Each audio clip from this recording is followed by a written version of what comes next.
Teatri Migjeni ka prezantuar numrin e 2 të revistës Sipari, një botim 3 mujor që dokumenton aktivitetin artistik dhe historinë e teatrit.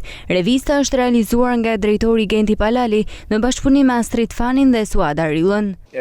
Revista Sipari është shumë e rëndësishme sepse është revista zyrtare e Teatrit Migjeni dhe është 3 mujore.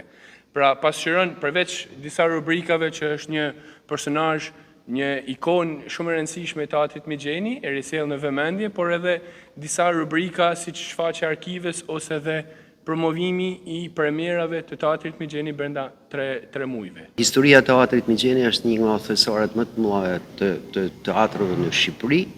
Pra kemi një bagazh të jashtëzakonshëm për të folur për historinë e këtij institucioni që është një nga institucionet më të rëndësishme kulturore në Shqipëri.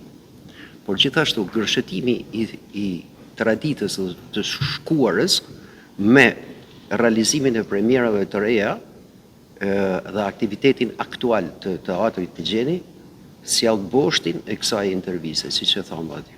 Gjithashtu në kjo revistë tregon gërshetimin, siç e thash, të së shkuarës dhe aktuales. Kjo është e rëndësishme dhe kjo revistë zyrtare e Teatrit Migjeni është pasqyrë e vërtet e këtij institucioni të rëndësishëm. Besoj se me numrin e 2 jemi shumë më afër formës fizike dhe brendësisë që ka me sjell tashmë revista Sipari. Kjo për shkak se ne tashmë kemi ardhur duke konsolidu formatin, jo vetëm fizikisht, por edhe për sa i përket cilësisë brendshme dhe materialeve që kena përsjell.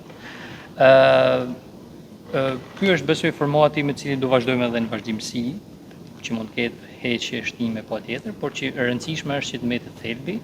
Për sa i përket shkrimeve, ka qenë shumë sfiduese, mund të them, sidomos elemente që ka të bëjnë me gjetjen e materialeve që kanë të bëjnë kryesisht me shkrimin që kam realizuar mbi arkivën apo mbi orkestrën e Shkodrës. Ky numër përfshin materiale nga arkiva, intervista dhe shkrime mbi jetën teatrore, me një fokus të veçantë tek aktori i njohur Lec Bushati dhe kontributi i tij në Teatrin Migjeni. Revista botohet çdo 3 muaj dhe ofrohet lexuesve pa pagesë.